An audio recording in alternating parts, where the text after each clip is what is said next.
Selamat pagi semuanya. Assalamualaikum warahmatullahi wabarakatuh.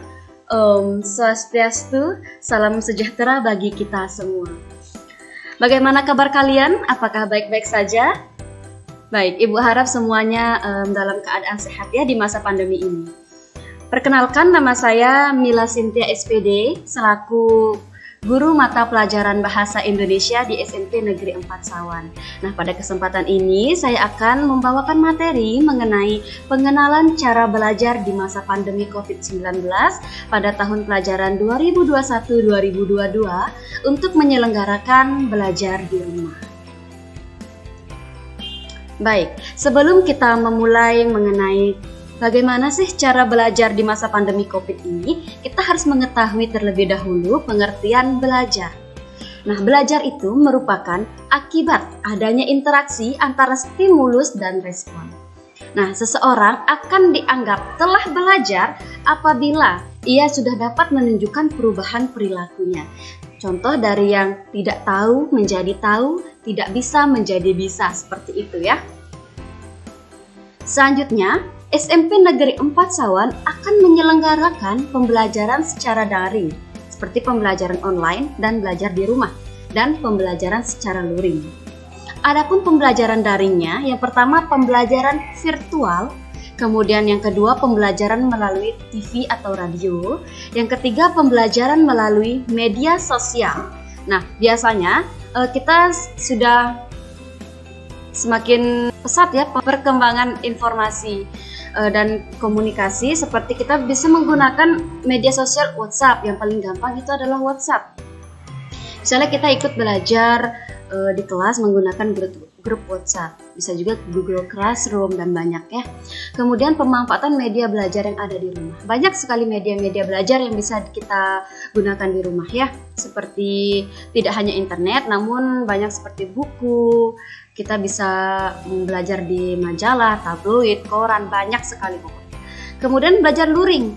Nah, pembelajaran luring ini kita bisa menggunakan buku, kemudian pembelajaran berbasis proyek dan produk. Misalnya kita menciptakan sebuah produk dari materi yang kita pelajari. Kemudian ada pembelajaran melalui tatap muka, seperti kita bertemu dengan guru di sekolah ya. Selanjutnya, ada pun beberapa uraian tentang belajar yang kita lakukan sehari-hari. Nah, di masa pandemi ini sebenarnya lebih menyenangkan. Ya, di rumah kita belajar bisa dengan banyak cara. Kita bisa menggunakan kurang lebih ada 30 cara. Apa saja itu? Mari kita pelajari sekarang.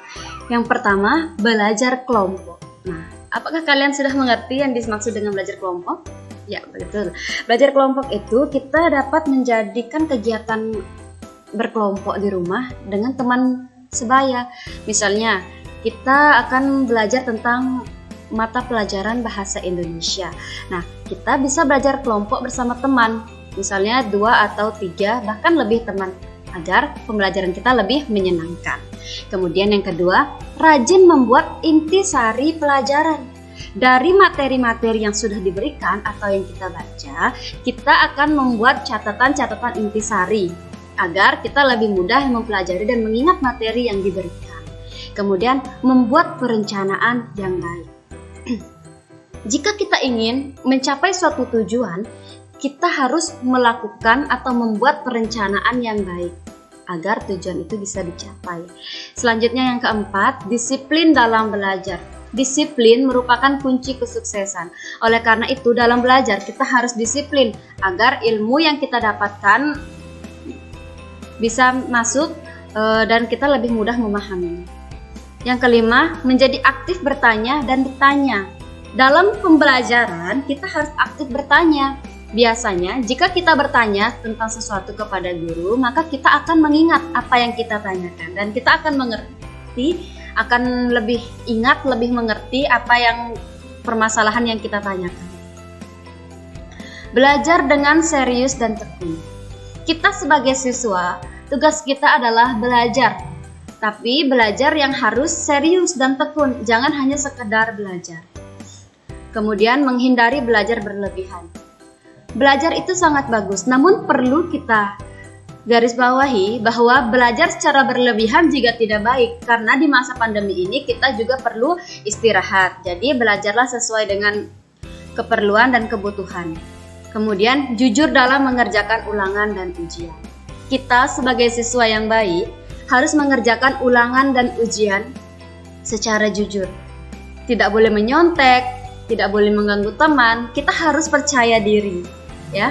Kita harus percaya dengan kemampuan kita sendiri, karena kelak di masa depan kita yang akan menentukan masa depan kita, bukan orang lain yang telah kita contek dan lain sebagainya. Kemudian jadilah seorang pemimpin, lihatlah rasa tanggung jawabmu. Yang ke-10, mendengarkan penjelasan guru dengan baik. Ilmu akan mudah diserap jika kita fokus dan mendengarkan penjelasan guru dengan baik.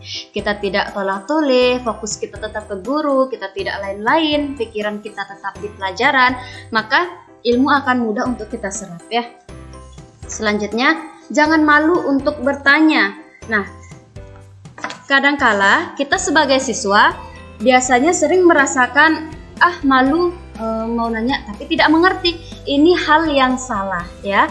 Jadi jika kita merasa saya belum mengerti materi ini, maka langsung saja tanyakan, karena itu akan membuat kita lebih ingat apa yang kita perlukan jawabannya. Jadi berpikir, oh saya tahu ini jawabannya apa. Baik. Selanjutnya adalah mengerjakan PR. Kerjakan PR dengan baik.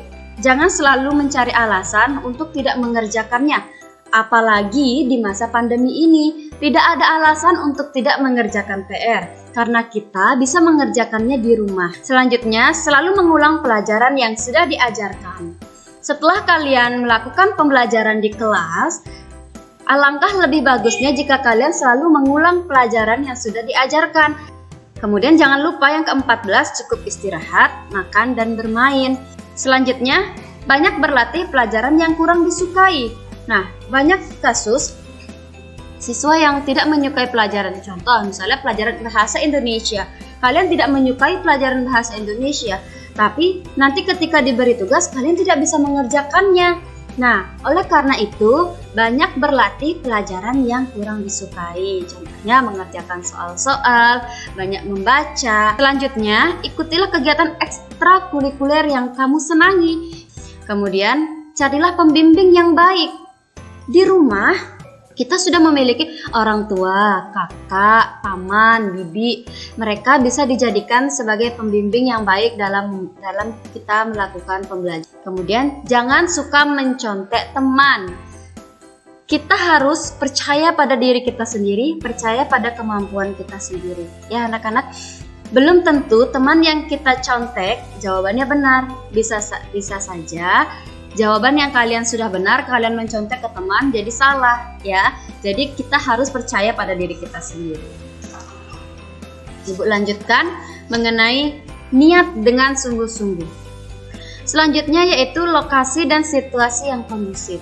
Tempat kita belajar harus situasi yang kondusif. Karena apa? Karena itu akan mempermudah kita dalam memahami suatu pelajaran. Selanjutnya, poin ke-21, hindari sikap tidak jujur. Sebagai manusia yang baik, manusia yang beragama, kita harus selalu membawa sikap jujur. Ya. Selanjutnya, metode imitasi. Proses belajar bisa berjalan dengan sempurna melalui proses imitasi atau meniru. Metode ini direalisasikan ketika seseorang meniru orang lain atau gurunya. Nah, misalnya ibu guru mencontohkan cara membuat ini. Kalian bisa meniru guru tersebut, ya. Selanjutnya, trial dan error. Manusia juga belajar dari eksperimen pribadi, dari dirinya sendiri. Dia akan berusaha secara mandiri untuk memecahkan masalah yang ia hadapi. Nah, terkadang beberapa kali ia melakukan kesalahan dalam memecahkan masalah.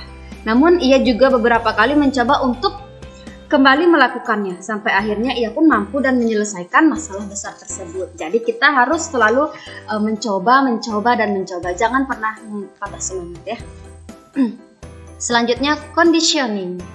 Manusia itu belajar dengan pengkondisian. Seperti yang tadi Ibu katakan, bahwa seorang dikatakan belajar dengan pengkondisian jika ada stimulun dari indrawi yang merangsangnya, ya.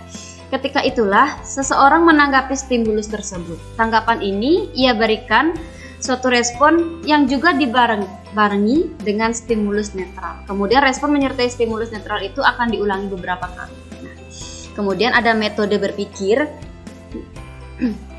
Proses belajar kita ini juga bisa berjalan sempurna dengan metode berpikir. Dengan metode ini seseorang akan mampu menyelesaikan permasalahan dalam hidupnya dengan cara berpikir. Kira-kira apa yang akan, contohnya misalnya kalian memiliki masalah, aduh ini apa ya jawabannya. Kemudian kalian berpikir dan kalian menemukan solusi untuk memecahkan masalah tersebut. Selanjutnya, mulailah dari hal yang kecil. Ketika kita belajar, kita harus memulai dari hal-hal terkecil dahulu agar ketika seiring perkembangan kita akan mulai terbiasa menghadapi permasalahan yang besar ya. Mulailah dari yang kecil, kemudian kita akan terbiasa melakukan hal yang besar. Selanjutnya, sering-seringlah praktis atau praktik. Kita harus selalu latihan untuk menjadi mahir dalam suatu pelajaran.